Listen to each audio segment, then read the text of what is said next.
Welcome to Rocco Radio. I'm Jason Bryan and you're listening to The Big Interview. These days, with the roaming regulations in the back of our minds, one has to think just how important is getting high-quality GSM services. Yes, we all want data to download faster, but do we really care about the quality of a GSM call? Recently, I had the real pleasure to interview a person I have known for several years, who has, I would say, devoted himself to understanding the market dynamics of quality and cost. Torbjorn Pettersson, Regional Development Director of Mobile Solutions and Internet of Things at Telia Carrier, a company who recently came Tier 1 in our IPX Network's Vendor Performance Report. Torbjorn is a quality guru. We all know his work on the global roaming quality project of the GSMA, but with his contributions in Telenor and Vodafone, he also gives us in his interview some real insights into his Telecoms story. I think when we're talking more about the industry, and I mentioned earlier machine-to-machine communication or Internet of Things, which it's called today, I think this is where we will see where operators and enterprises are willing to pay for high premium services.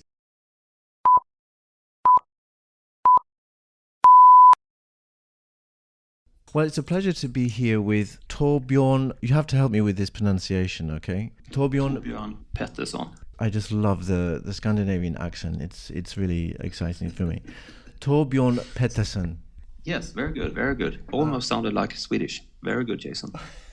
Well, actually, I'm a big fan of Sweden and Swedish music, and I'll get into that a little bit later. But first, this is about you. I'm really happy to be here with you today to ask you some questions on quality, a little bit about your history and about Telia Carrier, because it's a very interesting company. And Telia Carrier, of course, have recently been Tier 1 in our IPX network research, which we just completed.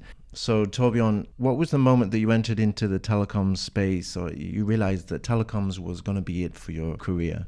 My pleasure, and thank you for having me here, Jason. I really appreciate that. So when I joined Telecom, that was one Swedish company, Ericsson, back in the early 90s. And then I joined the mobile operator, Europolitan, Vodafone. It was a long journey where we worked with setting up 2G network, 3G network, and I have an engineering background, but also have a passion for trying to improve things. And this is where I started off my career, working with how we can try to improve things in the daily life when it comes to quality of service, either the platforms we were doing or the services, or later on when we're talking about the roaming services. So this is how I came in to work with this already early in the 90s. But what was the moment that you realized as a person that telecoms was what you wanted to get into?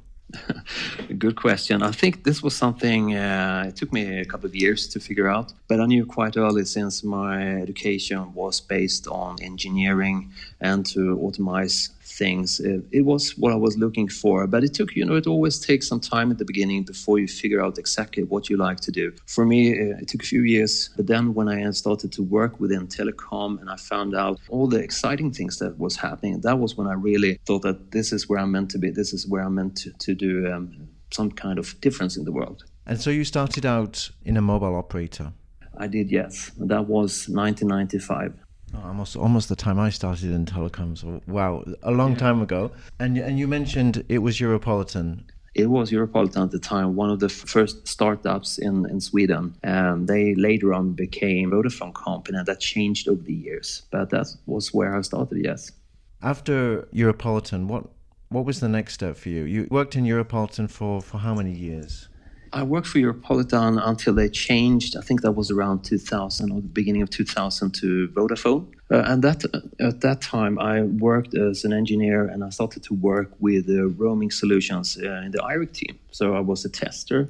I made sure that we could launch 2G, 3G services, candle services, basically everything we had for inbound and outbound roaming. And at the same time, I worked a few years. I had this engineering background and I was passionate about to try to improve how we could actually make the services better For example, there was a time when we had, so you can actually use video, if you remember that, Jason, with a 64 uncompressed data line all the way from somewhere in Asia. And we started to look into how this could actually work, if we could launch that as a service. And at the same token, we saw a lot of voice issues where voice business were tromboning just to try to find different ways of terminating the voice calls in a cheaper way into Sweden and to other countries. So this is where I think I started my journey, where we looked into quality of service and how to improve the customer experience and make sure that this is something that works really, really good. This is how I started to look into what can we do to change how things are being set up today.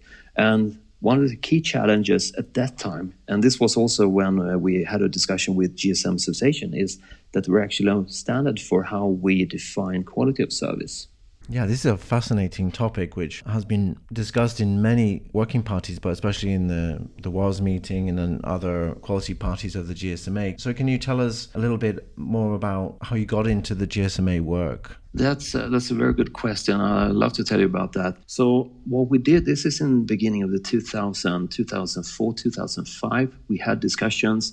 There was something drafted, but nothing that was really used. So there was a gap in the industry where roaming operators were signing up the commercial agreements. There were the technical guidance, but there was nothing in between to make sure that actually quality of service is something that should be sustainable over time. So once you do the testing, once you launch the service, you make sure that things work, but the day after, the week after, a year after, or whenever, you have no clue how it's working unless if we can find a way of defining the standard. So back in 2007, I think it was, there was an initiative from GSM Association with 3 working streams. One working stream was to define roaming hub, and we know how that's developed. We have a number of roaming hub solutions today. The second work stream was to figure out how SMS should work with an SMS hubbing. And this is also when we did a job to put into the SMS hubbing standard into the GSMA reference documents. And then the third work stream, that was to define quality of service. So we had a program which we've worked with now during 10 years called Global Roaming Quality. And this is exactly how we have defined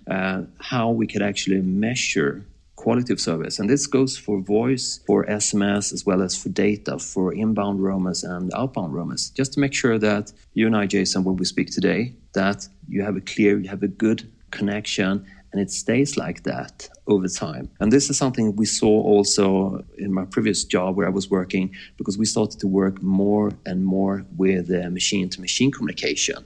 And this is also where we saw that it became clearer from the customer's point of view that customers, and it could be the mobile operator, it could be enterprise customers, or even car manufacturers, where you have a SIM card put into the cars that are then being exported, that it is a very important requirement that the quality of service works all the time because of all of the services that you have, for example, in a car. And then that solution becomes part of the car, it becomes a component, it becomes part of the service, and becomes part of the whole experience when you buy a car. So that is somewhere 2007, 2008 where we started to work with this. And it took some time to put together a standard and then to try to implement this standard across operators around the world. So what was the reaction of operators who were taking part in this project then? Was it very common? The operators were enthusiastic, they were putting resources into trying to improve this? Or was it, that they were concerned about doing this as a project, but weren't necessarily convinced that, it was going to be something that would be globally adopted?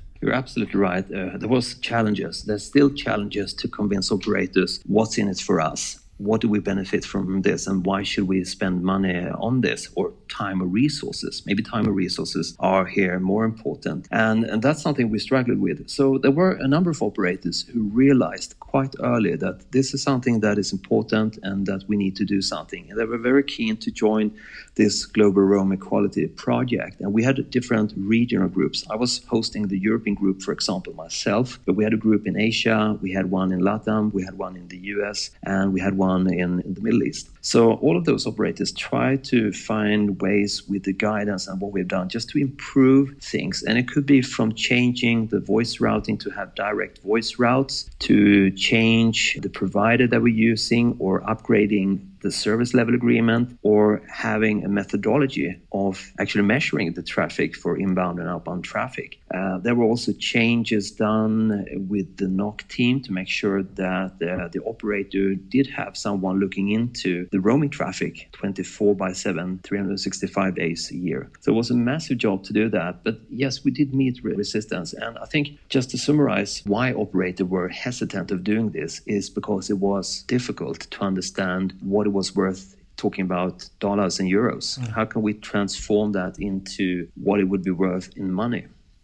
Yeah, monetization of everything is a focus, especially when, from a roaming perspective, of course, operators over the last 10 years have started to see roaming revenues decline because of regulation or other factors, basically competition in each market with MVNOs, etc. So it was a project which was necessary to do within the GSMA, and there was lots of operators behind it. You mentioned that there was different groups in different regions. Can you tell us anything about the diversity of the project? For example, from a global perspective, which regions are more focused on quality than others?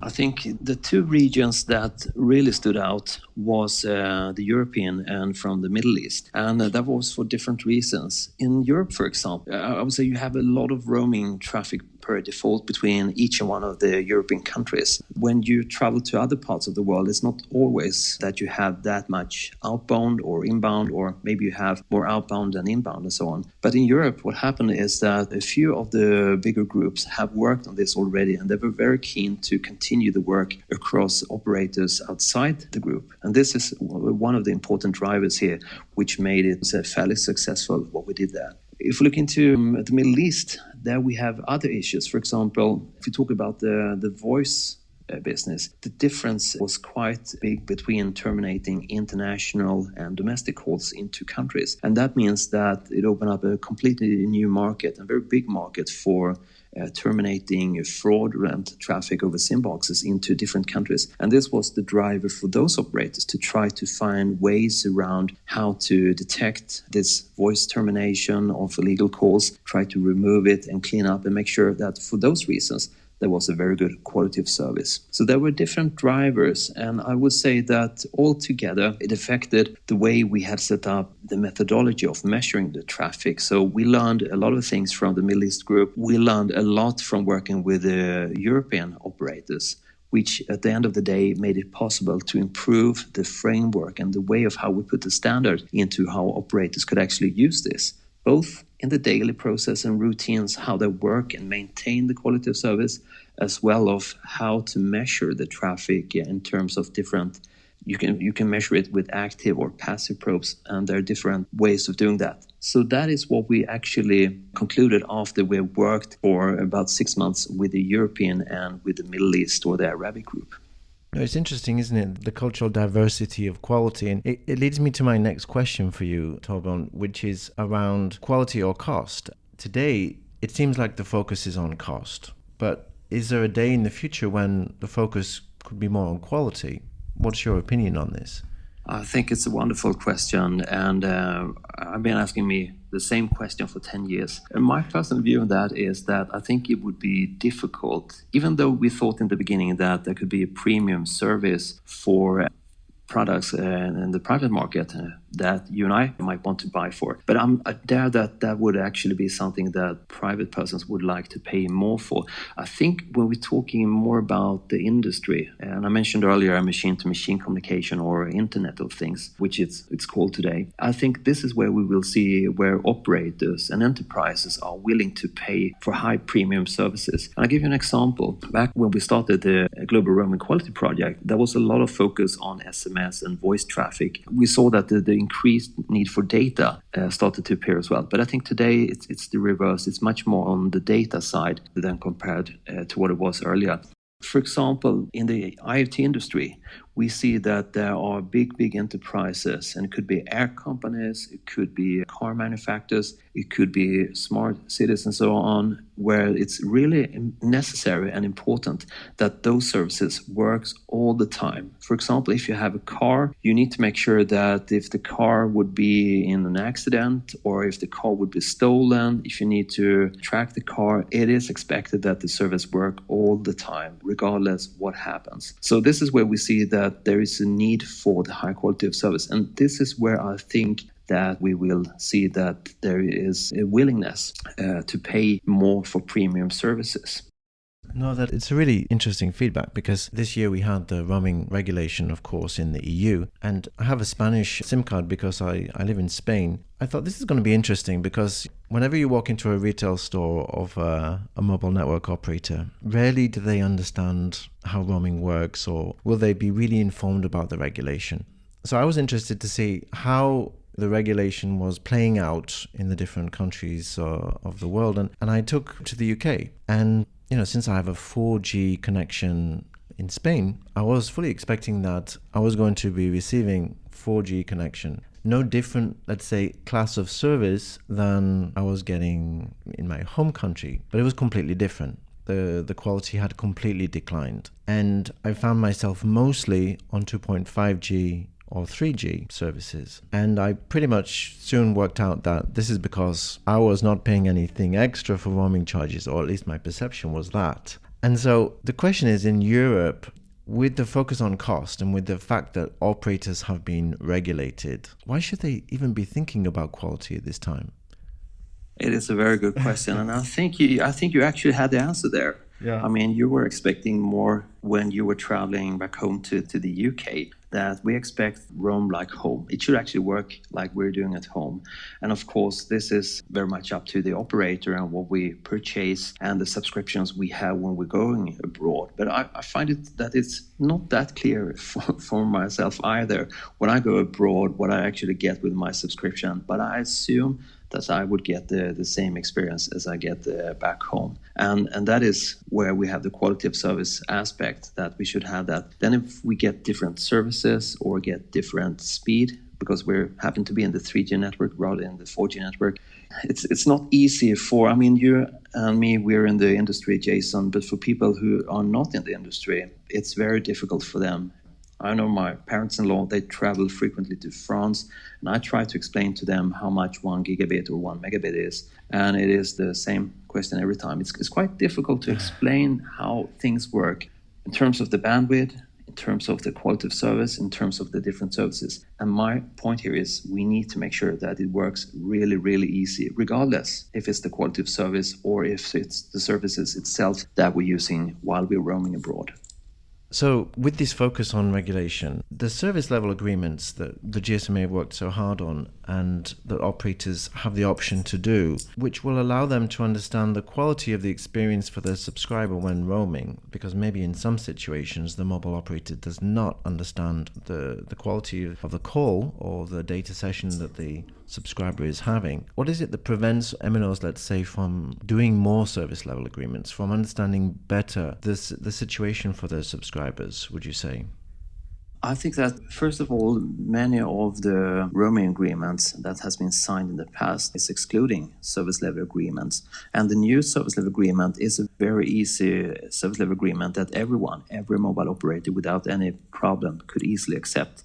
So they need to understand what it means for them, what it means to sign up for a premium service, and then how to follow up. So they have like the processes and how to do that. And when I mention processes, it sounds like this is heavy work for the operators, but it's not. It's actually quite straightforward, and it's more to give guidance and understanding that every operator that are in the GSM world should look into the quality of service and make some kind of commitment together with the roaming partners that when you're in my network or when I visit your network, we should try to do the best that we can. And of course, there's an assumption that operators always try to do that. But it should also, in my opinion, be something in the service level agreement. So it's agreed how to handle faults. And it could be from opening trouble tickets to sending out a report on a weekly basis or monthly basis, or just to follow up how the traffic is going between the operators. But what I suggest to operators is to look into the guidance and the new service level agreements and add that. And it's quite easy to just add it, and it's nothing hard. It doesn't require that hard of work, but it is important to make sure that to differentiate operators from others in the market, that they actually have this service level agreement in place.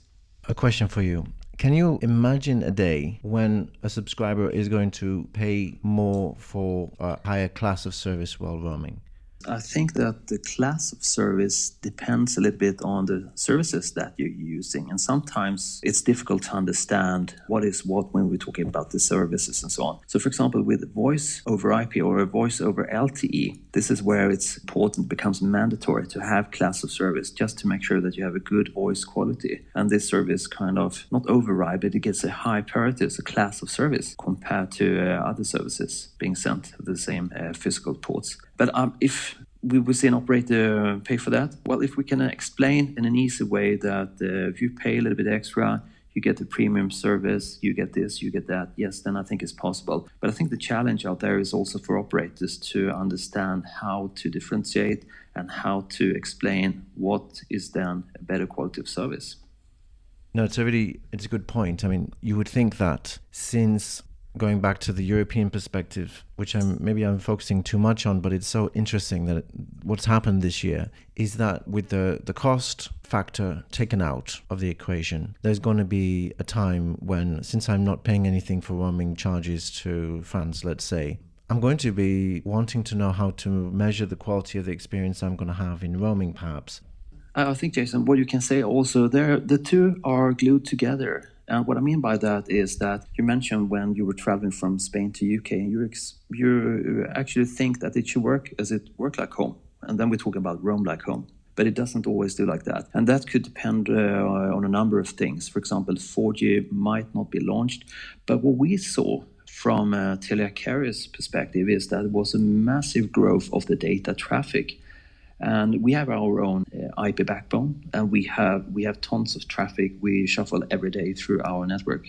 And what we saw is that the service for data roaming increased sometimes 5 to 10 times the traffic that the mobile operators were having. And then, of course, it's important, going back to the quality of service, that those operators all the way have a solution where you can actually get the same quality of service, the same bandwidth, the same throughput without any latency or jitter, basically any kind of delay in the data stream. And this is where we see that this is something that's been a challenge. And the operators need to be aware about that on the technical side and link that to the commercial side. For sure. When it comes to services like VoLTE, we are expecting a higher quality of service. With VoLTE, do you think, or let's say for 5G, that we're going to see an increase in the end-to-end testing importance for MNOs? I think so, yes. I think operators probably will take some time before they get started and to realize that. But if you look into, there's a technical documentation for every mobile operator. And this is something being shared between mobile operators just to understand the technical setup for a roaming solution. And it's called IR21. And in there you have where a network describes the quality of service profiles. And across most operators today, there is not much when it comes to the quality of service, but it becomes the driver in 4G and, as you say, with voice over LTE network, and especially moving towards 5G, it becomes more and more important.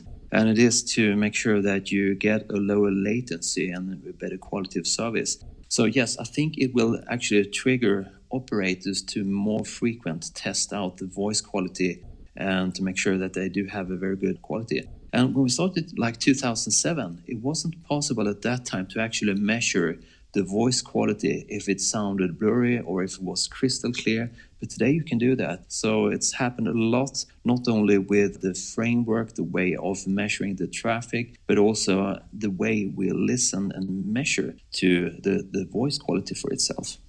From a Telia Carrier perspective, as one of the leading IPX in the world, there is the option for the MNOs to get a higher quality of service. Is that something that MNOs are really asking for? It is, yes. But I think it's the services itself that is the driver when in time they would like to add or have to add class of service. So, for example, we're running a big network, which we call AS 1299, and it's a big fiber network across the world with fibers and ducts. We run MPLS, and on top of that, we run the IPX and the different services. So it's one of the biggest IP networks in the world. And what we think is really important there is that you have the best quality you can get with a low latency and so on. And this is when it comes to IPX, we fully supported this from day number one. And there was some documentation also done early in the 2000s of how an IPX network should work. And this is where we defined the standard for this together with other carriers and operators in the world. But it's not until, I would say, a couple of years back when operators started to launch LTE that there is actually a use of putting a class of service onto the services they're using the IPX network. And it is to route it with a higher class and to give priority to that traffic. For example, voice over LTE. What do you think makes Telia Carrier a leading vendor for IPX? I mean, we had a lot of operators respond to this survey, and clearly there's a lot of support for you as a company. Oh, thank you very much for that. We really appreciate it to see the results, and it's always good feedback to hear from customers. What I think, I'm going to summarize it in three different things. And I already mentioned the IP network that we have, that we built, which is our own network.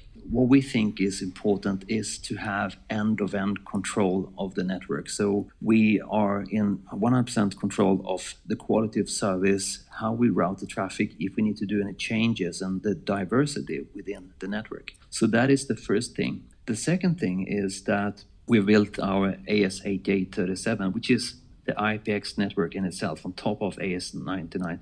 So we have a number of 255 places across the world where we can actually plug in and connect operators. And that flexibility, of course, is something that is really, really important for operators. And when we talk about the different services and what we're offering, we have a very flexible way of offering. So what we can do on for example, signaling or GRX or something related to Internet of Things, we can do that, and we can easily just scale up to whatever we need to do to meet the customer's requirement. And I think that is important. We saw that in Europe with EU regulation, that there was a rapid growth in the traffic where operators needed to have from what was maybe 100 or 200 megabit of GRX data traffic up to 1 to 2 gig. And we could easily just expand that thanks to our network. The third thing I want to just touch base on and mention is that we have a very good customer service, which take care about our customers. And I think that is something we've seen that in former surveys as well, that they've been ranked very high across the IP team, across the IPX team. And I think those three together make us, that the customer get a very good customer experience from working with us.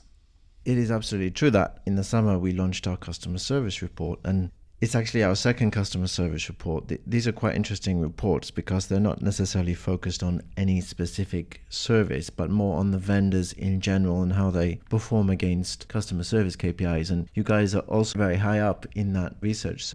So you touched on before about Internet of Things. And of course, this is a huge buzz topic. In Rocco, we just launched this week the Internet of Things security strategy survey for MNOs. It's been consistently a big topic. In terms of quality, you mentioned it before. What is Telia Carrier? What is your focus on Internet of Things? We have a very big focus, and have had that for quite a few years. We have, for example, a company called Division X. And Division X is focusing on different solutions in the Nordic and Baltic market where we have our group operators. But we also have another division within Division X focusing more on the global footprint of how we can roll out services to different operators. In Telia Carrier, where I'm working, we're a carrier with different layer 1, layer 2, and layer 3 services, which means that we're connected to quite a big number of providers already today. And when we talk about IoT solutions, we often talk about mobile IoT, where you have a SIM card roaming somewhere, and it could be installed in an electronic meter, gas meter. I mentioned cars before, but it could also be a number of other solutions. And those solutions all together is something called Industry 4.0. And 4.0 is maybe something we don't mention that often when we talk about GSMA roaming, but the requirements are the same for those Internet of Things devices, just to make sure that they're always connected, they have a very high quality all the time. And this is where we can raise the bar and have done a lot of work just to make sure that we do understand when it comes to Internet of Things, the customer requirements, what they require, both on the cloud-based side, on the operator side, I would say, but also when we connect to different enterprises and enterprise solutions. So this starts to become more complex because then we're not talking about a roaming scenario where you're taking your SIM card abroad for outbound or inbound roaming, but you include more components like cloud-based services. I mentioned different enterprises, which could be a car manufacturer, but we also have the carrier network, which is the mobile operator. And then we have to make sure that with our network and with the solutions we're offering, that we glue everything together and that you have a very good solution where you can take the traffic from one part in the world across our network to another part in the world. And this is where Telia Carrier is really strong and good in focusing on offering quality of service as well as the flexibility and the connectivity. There is a new initiative, as a new working group within GSM Association, the networking group, working and focusing on mobile IoT. And it is important because there is a lack of standard today how actually Internet of Things or machine-to-machine communication works. And that is something that we see from an operator, how they set up and define everything they do, or most of the things they do when it comes to M2M, but also for enterprises or manufacturers of devices. And this is something that will be addressed within this new working group for mobile IT. And there's a white paper just about to be released. So that is something to look into if you're working with IT within the mobile data business. Yeah, actually on LTE-M and NB-IoT, we're about to start some research, probably will be in a few weeks' time now. You know, many of the roaming agreements that has been signed doesn't even cover anything of this. This is something that I think the roaming team didn't see coming. And that means that you open up in the agreements, it's like a loophole you have for permanent roaming. So this is something where I think GSMA now has work to do. One of the work streams, as I mentioned, is for this IoTTF, for the mobile IoT, how that will look like in the next coming years. Torbjorn, your insights into the industry is clear. We're talking to somebody who really understands how quality works in this industry. Thank you very much for this time with you today. Thank you, Jason. It's a pleasure to be here. We hope you enjoyed this week's podcast. Look out for more big interviews in the coming weeks. If you are an MNO, you might be interested in participating in our Innovators Survey. This year, we're not only looking for your opinion about vendors who you think are innovating the market, but also for your own ideas of how this market could be improved with some, let's say, fresh thinking. There's a prize for the winning idea, so please don't hesitate to get involved. Please see our research projects page for more information about this survey. Until next time, this is Jason Bryan, and you've been listening to The Big Interview from Rocco Radio.